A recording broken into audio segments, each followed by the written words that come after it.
नमस्कार मुलांनो, आपण शिकत आहोत इयत्ता 7वी आणि आपला विषय आहे सामान्य विज्ञान आणि आपलं प्रकरण आहे प्रकरण 8व ध्वनीची निर्मिती। ध्वनी म्हणजे काय आणि त्याची निर्मिती कशी झालेली आहे हे प्रकरण आज आपण अभ्यासणार आहोत। तर पाहूया मुलांनो 18वं जे आपलं प्रकरण आहे ध्वनी आणि ध्वनीची निर्मिती। तर या ध्वनी आणि ध्वनीच्या निर्मितीमध्ये आपण काय पाहणार आहोत पहा मुलांनो। तर या पाठामध्ये आपण अभ्यासणार आहोत की ध्वनीची जी निर्मिती आहे ती कशी होते, ध्वनी म्हणजे नेमकं काय हे आपण या पाठामध्ये अभ्यासणार आहोत। तर बघा मुलांनो, या पाठात आपण ध्वनीची निर्मिती कशी होते, तसेच कंपन काय आहे, दोलक, दोलन व दोलन गती, तसेच दोलकाचा दोलन काळ व वारंवारता, ध्वनीची उच्च नीचता, तसेच ध्वनीची तीव्रता, ध्वनीची पातळी, तसेच श्राव्य ध्वनी व श्राव्यातील ध्वनी, आपण हे काय करणार आहोत याबद्दल आपण थोडक्यामध्ये माहिती मिळवणार आहोत। जसं ध्वनी काय आहे हे तर आपल्याला सगळ्यांना माहितीच आहे। कुठलाही आवाज आपल्या कानावर पडतो म्हणजेच काय आहे, ती एक प्रकारचं ध्वनीच आहे। जसे की बघा, फटाके फुटणं आहे, तसेच घंटा वाजली की तो नाद सुद्धा काय होतो, आपल्या कानावर पडत असतो। तर पहा, या पाठामध्ये आपण हे सगळं काही शिकणार आहोत। याच्यामध्ये काय आहे ते आपण बघू शकतो, दोलक आहे, दोलन आहे, दोलन गती आहे, हे सगळे जे प्रकार आहेत ते आपण या पाठामध्ये अभ्यासणार आहोत। चला मग मुलांनो, रेडी आहात हा पाठ शिकण्यासाठी? पहा मुलांनो, स्पष्टीकरणामध्ये काय आहे तर आपण या पाठामध्ये बघणार आहोत की ध्वनी कसा निर्माण होतो, हे आपण या पाठामध्ये बघणार आहोत। बघा, ध्वनी कसा निर्माण होतो तर आधी आपल्याला चित्रामध्ये दाखवलेलं आहे की ध्वनी कसा निर्माण होतो। तर घंटा, वाद्याची तार, हे काय आहे, वाद्याची तार आहे। तसेच फटाका वाजवणे, टाळी वाजवणे, वीज कडकडणे, या विविध घटनांमधून काय निर्माण होतो तर ध्वनी निर्माण होतो। जसे की आपण बघू शकतो, पहा यामध्ये आपल्याला दाखवलेला आहे ध्वनी कसा निर्माण होतो। तर बघा, घंटा वाजणे, तसेच तार आणि फटाके वाजवणे, तसेच टाळी वाजवणे, विजा कडकडणे, यामधून काय होतं तर या सगळ्यांमधून ध्वनीची निर्मिती होते, जे आपण या चित्राद्वारे पाहिलेली आहे। आणि दुसरा जो आपला पॉइंट आहे तो बघा काय आहे की काही उदाहरणात कंपने जाणवतात तर काही वेळेस जाणवत नाही। आता कंपने म्हणजे बघा, काही आपल्याला काय होतं की हालचाल आपल्याला ती दिसत आहे किंवा काही प्रमाणात आपल्यापर्यंत काही हालचाली दिसून येत आहेत, त्यालाच काय म्हणतात तर कंपने असे म्हणतात। तर ही काही कंपने जी आहे ती काही वेळेस आपल्याला जाणवते आणि काही वेळेस जी कंपने आहे ते जाणवत नाही। म्हणजेच बघा, मात्र कंपने निर्माण होतातच, जरी आपल्याला कंपने जाणवत नसली तरी ती निर्माण होतातच। मग पहा, हे काय आहेत तर हे ध्वनी निर्माण कशी होते, ही त्यातील काही कंपने आहेत। बघा, कंपने हवेतील रेणूंना दिले जातात। आता हवेमध्ये काय आहेत तर रेणू आहेत आणि कंपने कुणाला दिले जातात तर रेणूंना दिले जातात व ध्वनी निर्माण होतो। हवेतील रेणूंना जेव्हा कंपने दिली जातात तेव्हा काय निर्माण होतं तर ऑब्विसली आपला काय निर्माण होतं, ध्वनी निर्माण होतो। मग ती कंपने हवेतून आपल्यापर्यंत पोहोचतात व ध्वनी आपल्याला ऐकायला येतो। रेणूला आधी कंपने दिली जातात आणि मग त्यातून बघा आपल्याला काय होतं, ध्वनी ऐकायला येतो। जसं या चित्रामध्ये आपण बघत आहोत तर या कुत्र्याचा भुंकण्याचा जो आवाज आहे तो कुठे जातोय, रेणूकडे जातोय आणि मग त्याद्वारे आपल्याला काय होतंय तर तो जो आवाज आहे, भुंकण्याचा जो साऊंड आहे तो आपल्या कानापर्यंत पोहोचत आहे, जे ह्या चित्राद्वारे आपल्याला दिसत आहे। आता आपण वाद्य लावणे, तर वाद्याविषयी देखील आपण इथे माहिती घेणार आहोत। तर पहा, वाद्य जे आहेत ती जेव्हा इथे वाजवले जातात तेव्हा मधुर स्वर जो आहे तो आपल्या कानावर पडत असतो। त्याचं जे काही वाजणं आहे, हा जो इथे निर्माण झालेला ध्वनी आहे तो काय होतो, आपल्या कानांपर्यंत पोहोचतो। म्हणून बघा, एखादा गायक गाणे सुरू करण्यासाठी काय करत असतो तर तंबोऱ्याच्या तारांचा ताण कमी जास्त करतो, यालाच काय म्हणतात, वाद्य लावणे असे म्हणतात। इथे हे जे मंडळी आहेत ते काय करत आहेत, वाद्य लावत आहेत आणि त्यातूनच काय निर्माण होत आहे, वाद्य लावल्याने ध्वनी निर्माण होत आहे. पहा इथे आपण पाहू शकतो की तंबोऱ्याच्या तार छेडली असता ती काय होत आहे तर तार कंपन पावते. तार मध्यस्थितीपासून एका बाजूला जाऊन पुन्हा मध्यस्थितीत येते. याद्वारे आपल्याला कळत आहे की ध्वनी इथून काय होत आहे निर्माण होत आहे. मग बघा ही गती पुन्हा पुन्हा ठराविक काळाने होते. या गतीलाच काय म्हणतात तर नियतकालिक गती असे म्हणतात. पहा इथे आपल्याला दिसून येत आहे की हे तार जे आहे एकमेकांना छेडली जात आहे, त्यातून ध्वनी निर्माण होत आहे. यालाच नियतकालिक गती असे देखील म्हणतात. आता दुसरा जो आहे आपला पॉइंट तो काय आहे तर दोलक, दोलन व दोलन गती याची जी कृती आहे ते आपण पाहणार आहोत. बघा झोके घेत असलेल्या बागेतील झोपाळ्याचे निरीक्षण आपल्याला करायचे आहे. बघा ही मुलगी झोका घेत आहे, याचं निरीक्षण आपल्याला करायचं आहे. त्यानंतर बघा इथे झोका स्थिर असतो. झोका कसा असतो स्थिर असतो. ती झोक्याची काय आहे मध्यस्थिती आहे. मग आता एक जोरदार झोका द्या व आपल्याला त्याचे निरीक्षण करायचे आहे. बघा काय तयार होतं तर एक कंपन तयार होतं. अगदी हवेमध्ये एक साऊंड निर्माण होतो, एक ध्वनी निर्माण होतो जेव्हा आपण जोरदार झोका दिला तेव्हा. बघा आता इथे जोरदार झोका घेतलेला आहे आणि त्यामुळे एक जो ध्वनी आहे तो हवेमध्ये आलेला आहे आणि तो आपल्या कानांपर्यंत पोहोचलेला आहे. बघा इथे काय होत आहे तर झोपाळा एका टोकापासून दुसऱ्या टोकाकडे पुन्हा पुन्हा मध्यस्थिती ओलांडतो आहे. बघा झोका एका टोकापासून दुसऱ्या टोकापर्यंत जात असताना मध्यस्थिती जी आहे ती काय करत आहे तर ओलांडत आहे. अशा प्रकारे इथे देखील काय तयार होत आहे तर एक साऊंड इथे निर्माण होत आहे. मग बघा अशा प्रकारे पुन्हा पुन्हा पुढे मागे होणारा झोपाळा काय असतो तर एक दोलक आहे. त्यानंतर आपण पाहू शकतो की झुलणारा झोपाळा इथे काय आहे तर झुलणारा झोपाळा एका टोकाकडून दुसऱ्या टोकापर्यंत जाऊन पुन्हा पहिल्या टोकापर्यंत येतो तेव्हा झोपाळ्याचे काय होते तर एक दोलन पूर्ण होते. एका टोकापर्यंत जातो मग पुन्हा दुसऱ्या टोकापर्यंत येतो, यालाच काय म्हटलं जातं दोलन असे म्हटलं जातं. तर बघा हे काय होत आहे तर एक दोलन पूर्ण होत आहे. मग पुढे पाहूया मध्यस्थितीमधून पुन्हा पुढे पुन्हा मागे होण्यासाठी दोलकाची गती म्हणजेच काय दोलन गती. पुन्हा मागे पुन्हा पुढे याला काय म्हणतात तर दोलन गती असे याला म्हटले जाते. मग आता आपण कृती 2 पाहणार आहोत. एक कृती 1 आपण झोपाळ्याची पाहिलेली आहे. आता कृती 2 जी आहे ते आपण इथे पाहणार आहोत. ती कृती 2 कुठली आहे तर पाहूया. एक रिकामं चिनी मातीचं भांडे किंवा स्टीलचा रिकामे पेला आपण इथे घेतलेला आहे. हे आहे चिनी मातीचं एक भांड. मग त्यावर एक रबर बँड आपल्याला बसवायचा आहे. कशावर ह्या भांड्यावर एक रबर बँड आपल्याला बसवायचा आहे. ते बघा इथे आपण बसवलेलं आहे. आणि आता काय करायचं आहे आपल्याला आता रबर बँडचा एक झटका द्या असं त्याला झटका द्यायचा आहे. कमी अधिक काय होईल तर बल वापरून ही कृती जी आहे ती पुन्हा पुन्हा आपल्याला करायची आहे. इथून देखील काय होत आहे एक साऊंड निर्माण होत आहे. बघा रबर बँड ताणून इथे जेव्हा रबराच्या मूळ स्थितीपासून काय होत आहे तर ताणले जाते. जेव्हा रबर ताणले जाते तेव्हा इथे काय होतं मूळ स्थितीतून येताना ते वक्र स्थितीत पुन्हा येतं. त्यातून देखील एक कंपन तयार होतं जे काही वेळेस कानांपर्यंत पोहोचतं, काही वेळेस ते पोहोचत नाही, पण मात्र कंपन जे आहे ते तयार होतं जे आपण ह्या कृतीद्वारे पाहू शकतो. बघा या 2 स्थितीतील जास्तीत जास्त अंतरालाच काय म्हटलं जातं तर कंपनाचा आयाम असे म्हटलं जातं. या दोन्ही स्थितीला काय म्हटलं जातं तर कंपनाचा आयाम असे म्हटलं जातं. मग जो पुढचा पॉइंट आहे जेव्हा रबरावर जास्त बल लावले जाते. बघा हे जेव्हा जास्त जोरामध्ये खेचलं जातं तेव्हा काय होतं तेव्हा ते जास्त ताणले जाते म्हणजे आयाम मोठा होतो व आवाज देखील कसा येतो जास्त येतो. जेव्हा आपण ह्याच्यावरती जोर लावतो रबर खेचून धरतो आणि सोडतो तेव्हा आवाज कसा होतो जास्त होतो, आयाम देखील जास्त होतो. मग रबरावर कमी बल तर आयाम कमी व आवाजही लहान. बघा आयाम कमी होतो केव्हा जेव्हा आपण रबर हे अगदी काय करतो तर हळूवारपणे पकडतो आणि सोडतो तेव्हा आयाम ही लहान होतो आणि बल ही कसे लागते कमी लागते. बघा सुमारे अर्धा मीटर लांबीचा आता इथे आपण काय घेतलेला आहे हा एक दोरा घेतलेला आहे. मग त्याला एक छोटासा लोखंडी अथवा लाकडी गोळा बांधा.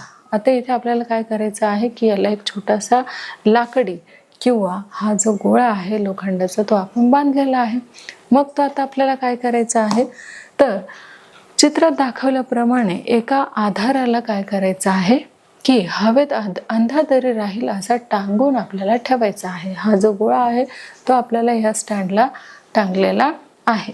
मग याला दोलकाला काय म्हणतात, लंबक असे म्हणतात. बघा आता काय होणार आहे, ही जी कृती आहे ते आपल्याला इथे घडवून आणायची आहे. हा दोरा आहे, यालाच लंबक असे देखील म्हटले जाते.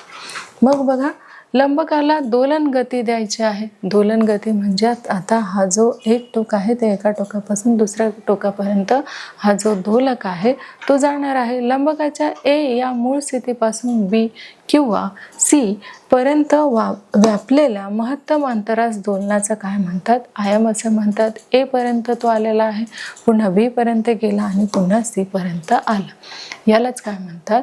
तर हा जो लंब आहे तो इकडून इकडे फिरत आहे, म्हणजेच याला दोलनाचा आयाम असे म्हटलं गेलेलं आहे.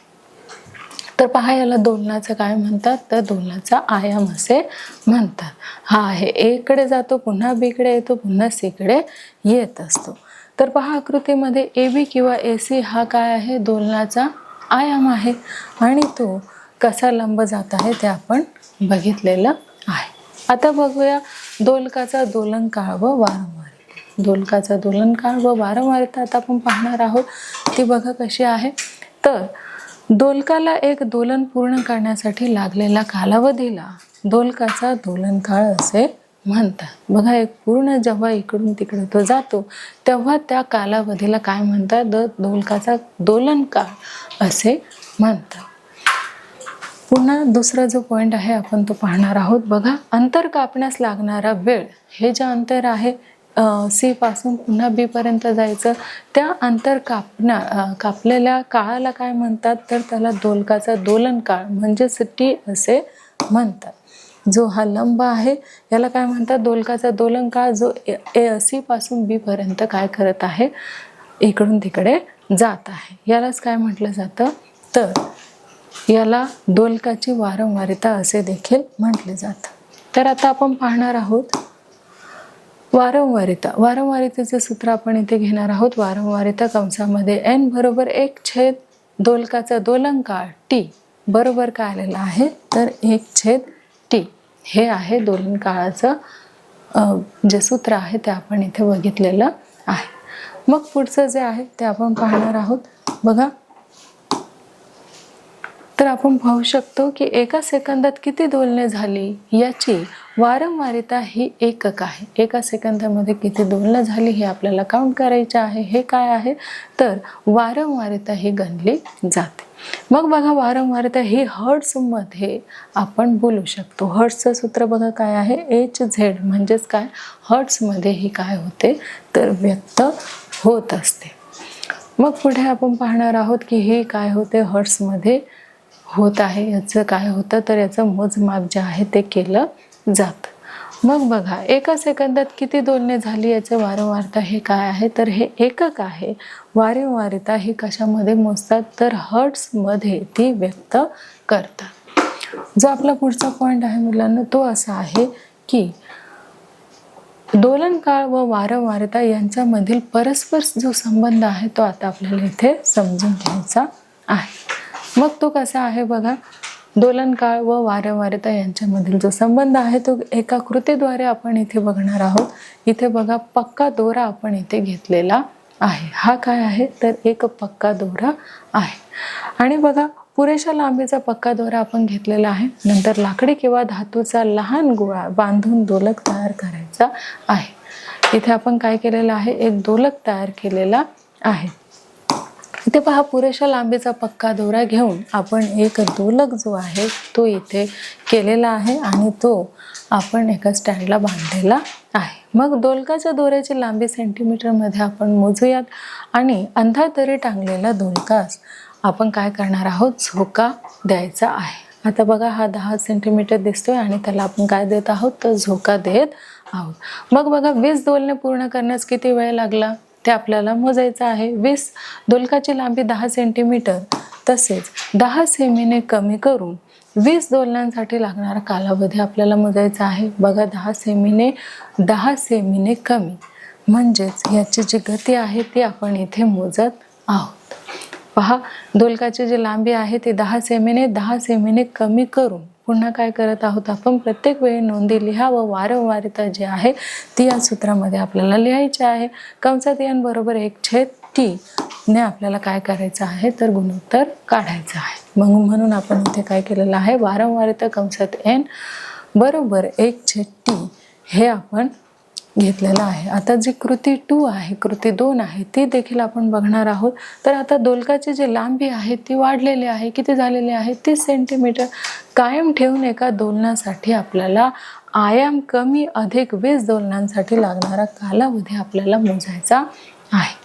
तो बघा कुठला कालावधी आहे, ह्याचा आपल्याला जो काही कालावधी आहे, जे काही सेकंद आहे लागणारे आहे ते आपल्याला इथे काउंट करायचे आहेत, मोजायचे आहेत. म्हणून बघा, आणि दोलकाचा दोलनकाल व वारंवारिता आपल्याला इथे काढायचं आहे. काय काढायचं आहे, दोलकाचा दोलनकाल व वारंवारिता हे आपल्याला इथे काढून घ्यायचं आहे. तर बघा, वरील दोन्ही कृतीवरून आपल्याला काय स्पष्ट होते, तर वरील दोन्ही कृतीवरून आपल्याला असे स्पष्ट होते की दोलकाचा दोलनकाळ t हा दोलकाच्या लांबीवर अवलंबून असतो. कशावर, दोलकाच्या लांबीवर हा अवलंबून असतो. काय, तर दोलकाची लांबी वाढल्यास दोलकाचं काय होतं, दोलनकालही वाढतो. तसेच आयाम कमी अधिक झाला तरी वारंवारता कायम राहते. आणि आता आपण पाहणार आहोत ध्वनीची उच्च नीचता. बघा, तर या कृतीद्वारे आपण बघणार आहोत ध्वनीची उच्च नीचता. तर ते कसे आहे ते देखील आपण बघणार आहोत. बघा, इथे एक मोठा ठोकळा घेतलेला आहे, ही तार आहे, आणि तिथे एक लहान ठोकळा घेतलेला आहे.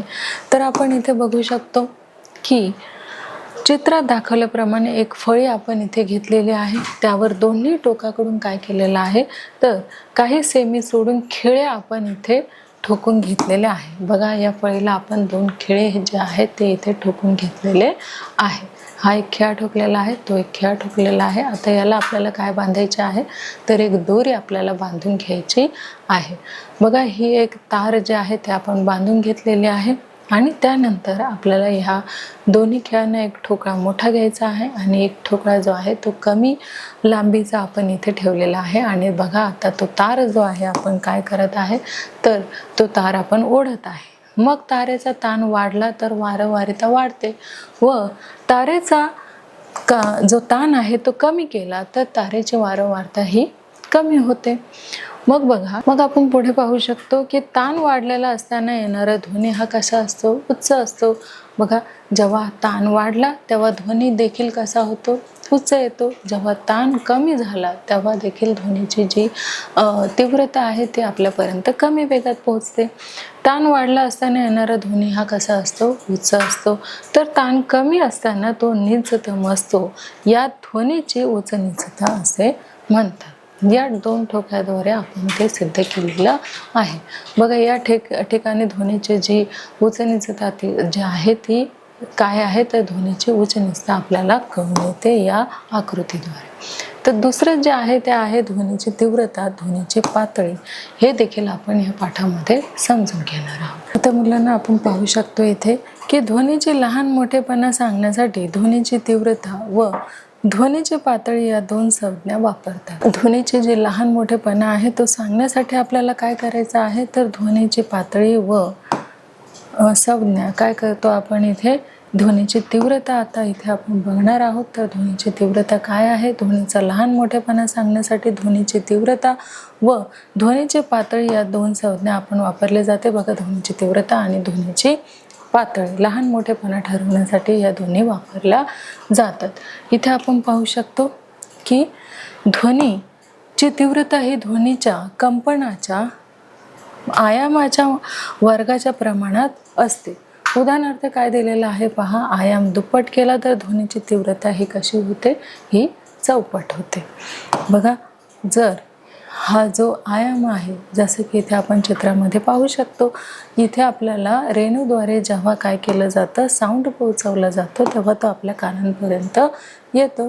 बघा, ध्वनी पातळी ही डेसिबल या एककात मोजतात. हे काय आहे तर ध्वनी पातळी ही कशामध्ये मोजतात तर डेसिबल एककामध्ये. हे डेसिबल एककाचे यंत्र आहे. या यंत्राद्वारे काय मोजतात तर ध्वनीची जी पातळी आहे ती मोजली जाते. बघा, ध्वनी पातळी ही डेसिबल या एककात मोजतात. ध्वनीच्या तीव्रतेचा वापर करून गणिती सूत्राने काय होतं तर डेसिबल ह्या ध्वनीच्या पातळीचे जे परिणाम आहे ते आपल्याला काढता येतात. जे आपण ध्वनीचे यंत्र आहे ते आपण इथे बघू शकतो. इथे काय आहे की ध्वनीची जी पातळी आहे ती इथे मोजली जात आहे. हे आहे डेसिबल यंत्र. मग बघा, हे जे शास्त्रज्ञ आहे अलेक्झांडर ग्रॅहम बेल, या शास्त्रज्ञांच्या कार्याच्या सन्मानार्थ त्यांचा जो सन्मान केला गेलेला आहे, ध्वनी पातळी डेसिबलमध्ये सांगतात. आता डीबी म्हणजेच काय तर डेसिबल. बघा, अलेक्झांडर यांच्या कार्याच्या सन्मानार्थ काय सांगतात की ध्वनी पातळी डेसिबलमध्ये सांगतात. यांनी जे काही कार्य केलेलं आहे त्यांच्या सन्मानार्थ आपल्याला ध्वनी पातळी ही डेसिबलमध्ये सांगितली गेलेली आहे. मग बघा, इथे 10 डेसिबल ध्वनीची तीव्रता काय आहे तर 10 पटीने वाढते, तेव्हा ध्वनी पातळी जी आहे ती कितीने वाढते, 10 डेसिबलने वाढते.